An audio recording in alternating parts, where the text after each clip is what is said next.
In January, we're going to start a series on the Sermon on the Mount. And that series is going to take us deep into 2020. I'm not sure. I started to say into the spring, but who knows? It may go longer because, there's a lot in the Sermon on the Mount. We are, this month, though, going to be talking about Jesus is coming. Also known as Advent. But he's coming in so many different kinds of ways. And so we're talking about his birth. We're talking about his arrival on the scene as a teacher and a rabbi. We're talking about his baptism. We're talking about his friend John the Baptist. All these stories are found in the first 4 chapters of Matthew. So if you want to read about what we're going to do the next few weeks, just read in those first 4 chapters. Jeremy and I haven't really decided what exactly we're going to preach about yet, but it's going to be in the first 4 chapters of Matthew, so go there if you would.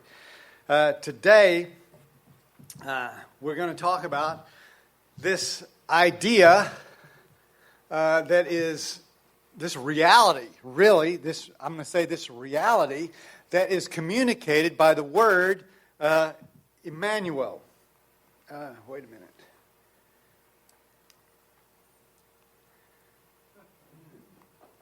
Bingo. Emmanuel, which means God with us. Pleased as man with men to dwell. Jesus, our Emmanuel. We sang that this morning as we're singing Hark the Herald Angels Sing. The angels were singing some good news, and the good news was God is going to come be with us. Let's go ahead and get this out of the way. There's 2 ways to spell Emmanuel. Both of them are correct, either with an E or an I. Now, some of you are E people, and some of you are I people. But the main thing, it's a transliteration anyway, the word Emmanuel. It's not really Greek or Hebrew, but it's a transliteration like we call the word baptize, is a transliteration from a Greek word, baptizo. You get it? So it's not really the translation of the word, it's a transliteration of the word. But it means God with us. That's what it means, God with us. Whether it's Greek or Hebrew, it means God with us. And so, as we're going to talk about this idea, God with us today, it's going to show up again in a song we're going to sing at the end. Excuse me. Matthew chapter 1. We're talking about the birth of Jesus. Jesus is coming. He's on the way. And the first thing that Matthew does in talking about Jesus, he goes through all of his ancestry.com. And he goes back and finds out that actually not only was art from Sweden, that Jesus had all these different people in his background. And some of them were great, heroic kind of people, and some of them were scandalous kind of people. But that's what Matthew 1 starts like. And then it talks about Joseph, his earthly father. And then it says these verses. I'm going to start with verse 22. This is verse 23 on the screen. But verse 22 says, all this took place to fulfill what the Lord had said through the prophet. That's going to be real important in just a minute. All this took place. All what? All what took place? Well, there's going to be a baby born to a virgin. It's to this carpenter guy in Nazareth, and all this genealogy is. All this took place to fulfill what was said by the prophet. And then it says, the virgin will conceive and give birth to a son, and they'll call him Emmanuel, which means God with us. Okay, now, key point here is, what did the prophet say? All this took place to fulfill what was said by the prophet. What did the prophet say? Well, he said what's on the screen. That's what the prophet said. They're going to call him Emmanuel. Emmanuel. God is with us. God is with us. Now, I think, and because this is the way I think, when you read something like this is to fulfill what was said by the prophet. And then it comes up with this verse, this saying. It says, what does this mean? There must be some context around this, right? Oh, everybody in our church is going to say, yeah, because we're a context kind of interested people. And so this is what fascinates a lot of us about the Bible study that Steve facilitates. Right, Steve? That Steve facilitates before our worship time is there's so much background, there's so much richness in the background. And so what we're going to do today is what did the prophet say? What did the prophet mean? Because really there's a hidden meaning in this verse and in this word, Emmanuel. All right? Are you ready? And that's where we're headed today. So the other thing about this scripture, these first four chapters of Matthew, Jesus is coming.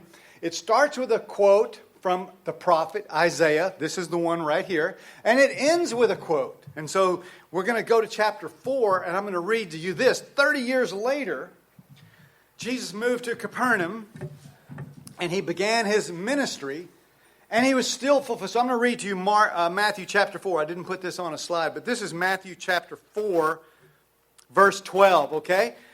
When Jesus heard that John had been put in prison, okay, several things have happened. 30 years have passed. Jesus had just gotten baptized. He'd just been out in the wilderness with Satan. Camp out in the wilderness with Satan. His cousin, John the Baptist, was preparing the way. And so when he heard that John was put in prison, he withdrew to Galilee, leaving Nazareth, that's his home. He went and lived in Capernaum, which was by the lake in the area of Zebulun and of Naphtali, to fulfill what was said through the prophet Isaiah. Okay, you with me? How this is sort of the sandwich. This is the bread. You know, one piece at the beginning, you're going to call him Emmanuel. And then this other piece. This was to fulfill what was said through the prophet Isaiah. What did the prophet Isaiah say? He said this: land of Zebulun and land of Naphtali, the way of the sea beyond the Jordan, Galilee of the Gentiles. The people living in darkness have seen a great light. And on those living in the land of the shadow of death, a light has dawned. Okay, and we are saying, woo! What? What is that about? But for all the people who Matthew was writing to, they knew all of this stuff. You know why? Because unlike us, they had really taken the deep dive into Isaiah, and they knew the story. They knew the story of the first Emmanuel, not Jesus, God with us, but a different God with us. So we're going to do that too. We're going to take a little dive into the story of Ahaz and Hezekiah. Okay? So these stories take place. They're told several different places in the Old Testament. One is in 2 Kings chapter 16 and through really chapter 20. And there's a couple other stories in there too. But this starts out, and then it's also in 2 Chronicles, and it's also in the book of Isaiah. So I'm going to talk to you, and I'm going to summarize the story of Ahaz and Hezekiah for you. And you say, yes, you do. It's exactly what you say. Thank you, Bob. Okay, Ahaz became king of Judah. Okay, there's two kind of Israelite countries. Israel in the north, Judah in the south. They're split. They hate each other. They're cousins who have decided they don't like each other, and they've been at war for decades. Okay? Several kings have come and gone, and they've been fighting and fighting and fighting and fighting and fighting. And Ahaz is the king of that southern group, Judah. He's the king of Judah. And he's got a problem. His son is going to be Hezekiah. He's got a problem. Israel in the northern border is attacking him. And so is this other country called Aram. Now, in the big geopolitical scheme of the day, there were superpowers. And the superpowers were Assyria. Say Assyria. Good. Just want to make sure you're with me there. Assyria is the superpower, and Egypt is a superpower. Now, these other countries live in between these two, and they think they're something, but they're really not. You know, well, I don't want to use any of today's examples because you might be from there, like we didn't know Art was from Sweden. I don't want to talk bad about a country that maybe you're from. So, but Israel, Judah, and Aram, they're nothing really, but they're fighting each other. And Aram and Israel are kind of taking the sides with Egypt. But they're fighting against Judah, that's Ahaz's little group. And Ahaz has a decision to make. And his decision is, how is he going to fight off these other two people, Israel and Aram? How's he going to fight him and still stay safe in this big other political thing that's going on? Because Assyria is huge and Egypt is huge, but these others are small, but he's afraid of the small enemy. And so what he decides to do is what God tells him not to do. What he decides to do is make a treaty with Assyria. Because if he can get that big boy on his side and he gets in a fight with the little guys, he thinks he can win. But God says, don't do that. Because if you get in an alliance with them that's political, pretty soon you'll be worshiping their gods. Have you ever noticed how that happens sometimes? You begin to do something. It's not necessarily wrong on the outside, but pretty soon you've perhaps compromised some of your own really beliefs. Okay, well maybe I'm the only one, but this was the problem with Ahaz. And so here's how the story goes. I'm going to read it from 2 Chronicles, how this goes. The Lord humbled Judah. Man, that's a bad thing when the Lord has to humble you. The Lord has humbled me. The Lord usually gives you signs and he'll tell you, don't do this and don't do this. And he wants you to humble yourself, but when he has to do it, it's usually bad consequences. The Lord humbled Judah because Ahaz, the king of Israel, had promoted wickedness. Tiglath, the king of Assyria, had came to him, but he gave him trouble instead of help. So Ahaz took some of the things from the temple, from the royal palace, and presented it to the king of Assyria, but that didn't help either. In this time of trouble, King Ahaz became even more unfaithful to the Lord. What happened is, he made a treaty with Assyria. Assyria helped him a little bit, but he took over his kingdom. Does that make sense? He says, I'm going to fight off these enemies of yours, and he did that. But he said, not only that, though, I'm going to take you in captivity too. And the only way you're going to be able to get out of it is give me some of your prized possessions, the things you should never have given away. You all see how that goes? So Ahaz had this warning from God, don't do this. Don't make an alliance with Assyria. But he did it anyway. Here's how Isaiah is God's man. He's trying to warn him. He said, don't do this thing, Ahaz. And here's how this reads. I'm going to read from Isaiah chapter 7. The Lord said to Isaiah, go out, you and your son, and say to King Ahaz, be careful, don't be afraid. Don't lose heart because of these two smoldering stubs of firewood. He's talking about Israel and Aram. Don't be afraid of them. You've heard that they say, let's invade Judah and tear it apart and divide it among ourselves. But that will not happen. God says, that will not happen. It's not going to happen. Within 65 years, both of these countries will be shattered. This is what God's telling Ahaz. I'm going to take care of you. And then he says this, if you don't stand firm, though, in your faith, you will not stand at all. That's a wall hanging right there. If you don't stand firm in your faith, you will not stand at all. And again the Lord spoke to him. He says, Ahaz, ask me for a sign. But Ahaz says, I can't ask God for a sign. I don't want to put the Lord to a test.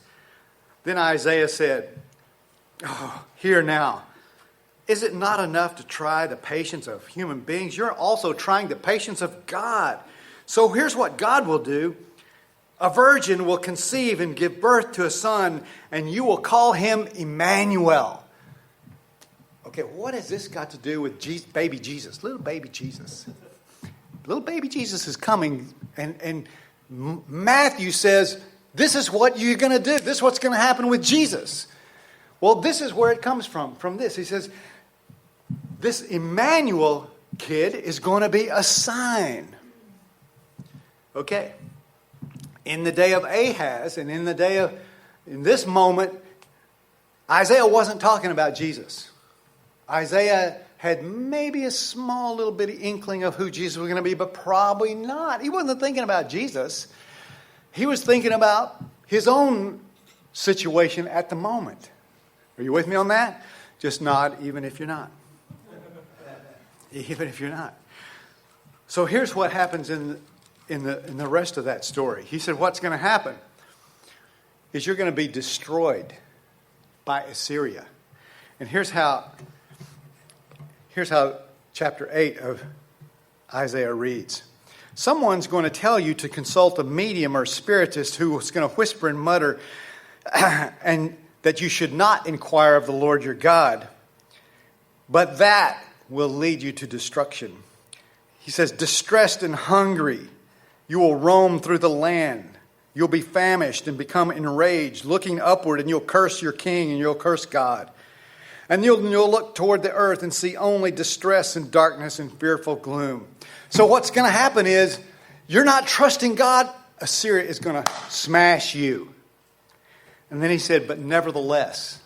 Okay, this is going to be the second quote you heard in Matthew chapter 4. Nevertheless, there'll be no gloom for those who were in distress. This is exactly what Matthew 4 says. I'm reading from Isaiah 9. In the past, he humbled the land of Zebulun and the land of Naphtali, but in the future, he will honor the Galilee of nations. The people walking in darkness have seen a great light, and those living in the land of deep darkness, for those a light has dawned. For you have enlarged the nation and increased their joy, and they rejoice before you. The people rejoice like they do at harvest, or as soldiers rejoice after winning a war. For to us a child is born, to us a son is given, and the government will be on his shoulders. And he will be called Wonderful Counselor, Mighty God, Everlasting Father, Prince of Peace, and of the increase of his government and peace there will be no end, and he will reign on David's throne and over his kingdom. He will establish justice and righteousness, and the zeal of the Lord Almighty will accomplish this. See, now these are words that were spoken about Jesus, but first they're spoken about this other person who was born, who was named Emmanuel. Who is that in the context of Israel, Judah, Aram, Assyria? Who was that? Well, me and some other guys who are really smart and write books about it, scholars, it's Hezekiah, who was his son. So Hezekiah comes up to a very similar situation. Ahaz dies. Ahaz dies because he dies of old age, but he was died of old age at the age of like 50. Hezekiah, his son, becomes king. Still, Assyria is their enemy, even though they've been totally decimated by Assyria's army. Over the next few years, it grows. Hezekiah is a good king. Everybody's getting rich. Everybody's getting healthy. The land is revived. Everything's going good. And here comes Assyria again. The giant superpower army of the day. And they surround Jerusalem. And they say to Hezekiah, you should give up. And if you don't give up, if you don't bow down to our king, we're going to destroy you. And that would have happened. But Isaiah comes and said, don't do that. Don't believe them. Trust instead in God. Exactly what he had told Hezekiah's dad. Hezekiah's dad had not believed Isaiah that God could help him, even though against all odds it didn't seem like it would work, like God could protect him without having this alliance. But Hezekiah said, I'm not going to bow down to you. Instead, I'm going to trust Yahweh, our God. And what God did in 2 Kings chapter 20, he sent an angel who killed 125,000 Assyrian soldiers. And they went back, the king went back to Assyria, and his sons murdered him and took over. And Hezekiah was then nominated for Emmanuelship. Okay, well, it doesn't really say it like that. But the point of God with us, who is God? What does it mean God is with us? I'm going to call you God with us. I'm going to call you Emmanuel. What it means is God is going to fight your battle. God is going to answer your prayers. God is going to lead you into a good and prosperous life. Not necessarily in every way. It doesn't mean he's going to fix every problem you've got, but in time, he's going to lead you to health. He's going to lead you to satisfaction. God is with you. He's going to protect you. He's going to fight for you. He's going to fight your battles for you. What does this mean for Matthew's audience? Matthew's audience probably was writing to a church, probably in Antioch, where Matthew lived, writing for his own church, probably in the days after the fall of Jerusalem to the Romans in 70 AD. So probably 50, 60 years after Jesus had died. And he's writing to a church that says, who's in a similar situation, should we bow down to Rome, who seems to be wiping out everybody, including Jerusalem? It was destroyed in around 60 to 70 AD. What should we do? What should we do? And so Matthew writes them the story of Jesus. And in the story that Matthew writes to them, he reminds them of their ancestors. And he says, don't forget, in these two sentences, name him Emmanuel, and you're going to hear a light has dawned among us.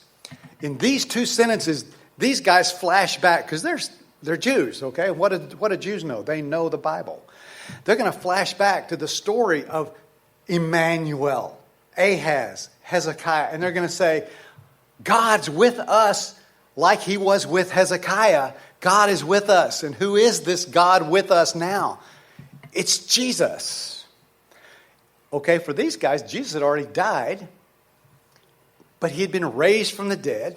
And so here they are living in a Roman world, and now they're deciding, who are we going to be? And this sets up the rest of the story of Matthew, right? So this is the beginning of the story of Jesus in Matthew.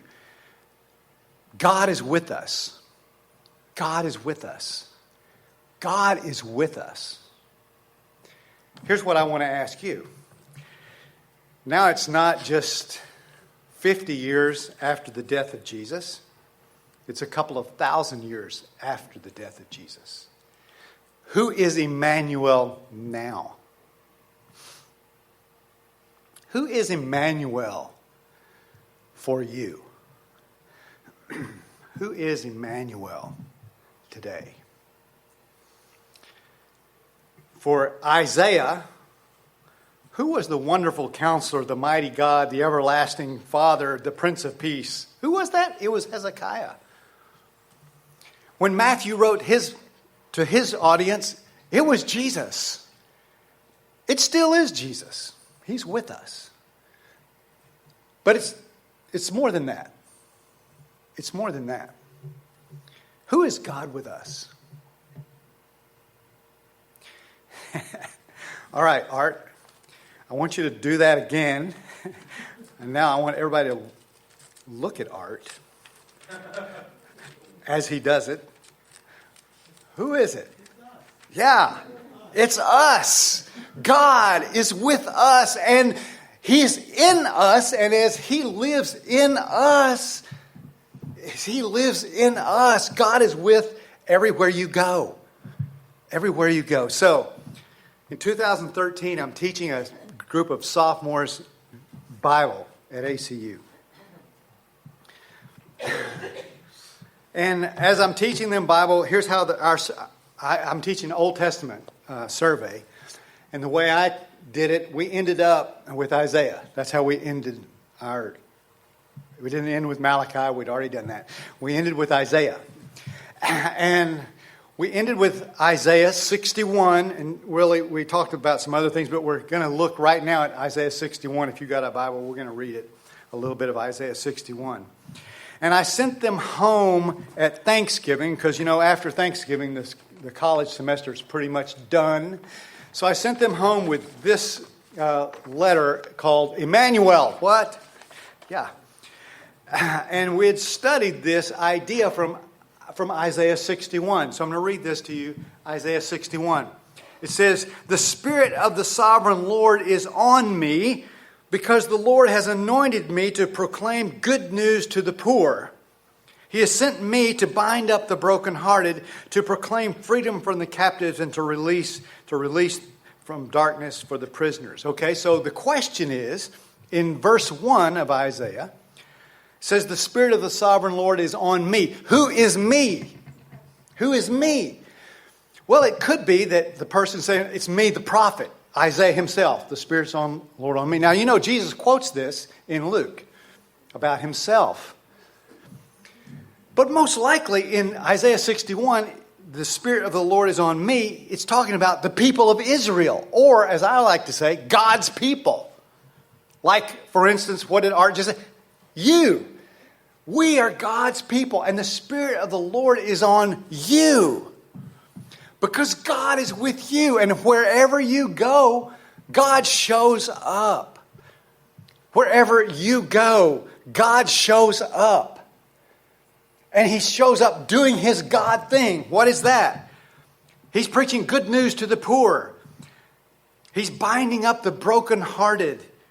He's proclaiming freedom for the captives, a release from darkness from the prisoners. And this is what we've done all morning here. Even here, we've told stories of God doing this in us. We told a story before Pam got here. Pam, we were telling stories about you. We told stories about Steve's eye. Sally told stories about two of her students. We're telling stories about what? God in us doing these things. Because God is with us. And because He's with and in us, God is wherever we go. This is God in action. And this is why these verses come alive in Matthew when you know this story. You've got the choice in your life to be Ahaz or Hezekiah. Are you going to make an alliance with the world and worldly ways? Or are you going to trust God? And everywhere you go trusting God, God is with you.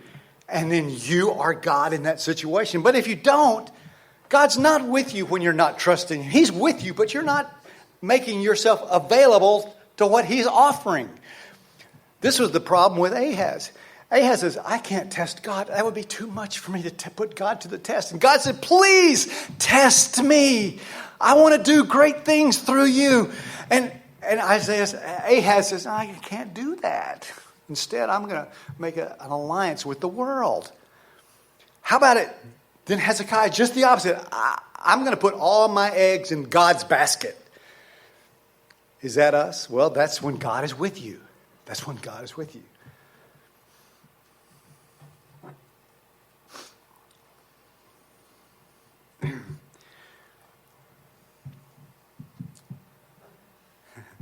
Two and a half years ago, I showed you guys this picture.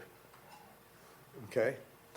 About 5 years ago, my dad met a man named Mike who had just gotten out of prison.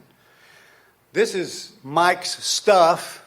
This is Mike's fourth eviction that we went through together, where I'm helping Mike move his stuff to my carport. This is what happens when you don't pay your rent in Abilene, Texas. They come throw your junk out in the street, probably everywhere. Mike was an alcoholic. He'd gone to prison. He'd gone to prison because he had strike 3, you're out in Texas, and you go to prison for drinking while driving if you do it for 3 times. He got out, found it very difficult to get a job when he has ankle bracelet on. He found it very difficult to live life. But God with Dad, God with us. Dad kind of took him under his wing. He'd take him to different places to get a job, to apply for jobs. He'd take him to work until eventually Mike would get fired. This happened over and over again. This was kind of the thing. And Dad decided he's going to stick with him. And they would have arguments about alcoholism and drug abuse, because Mike had excuse for everything he did. Dad's not a take excuses kind of guy. But as soon as Mike would mess up, Dad would say this, and I've heard Dad say this dozens of times. He said, "I'm done with him. I can't do that again. He's taken advantage of me for the last time." And then a couple of days later, I'd be at the house and I'd say, "Where's Dad?" "Oh, Mike called him and he's gone to apply for another job." I said, "Okay. Where's Mike living?" "Well, I think he's at the Salvation Army." "Yeah, this is it." Mike's now, he's had a job with Goodwill for the last 12 months, living in the same home. And Mike had some issues with abuse at a church when he was a young boy. And so he's not been very favorable towards churches. But he loves God because Dad has loved Mike. God with us. When Dad showed up in Mike's life, God showed up. And that's how you are. That's how all of us are. And this is the text that Mike sent to Dad on Tuesday morning. He had just taken him to work again. Mike now has his ankle bracelet off. He's actually got his driver's license again. Wow, that's incredible. He's got a job. He's got a place where he lives. He said, "Sir, you gave me an early Christmas." That was the ride he gave him to work. "Thank you. I'm giving you an early birthday." My dad's birthday is this week. He'll be 90 years old. 90 years old. If I could give you one thing, it would be the ability to see yourself through my eyes. Only then would you be able to see how special a person you have been to me. God bless you.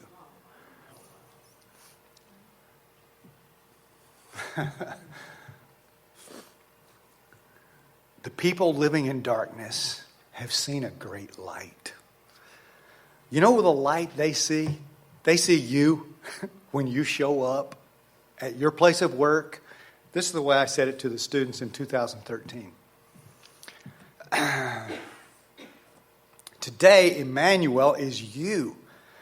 You have been and are Emmanuel. You are God incarnate in your family, at your school, where you work, in your church, on the street, in the restaurants, everywhere you go. You are God in the flesh to the poor and brokenhearted. Like in Isaiah 61. Who is the me in Isaiah 61?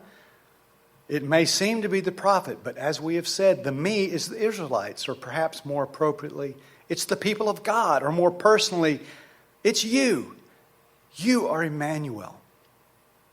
You are the one to bind up the brokenhearted, to proclaim freedom for the captives.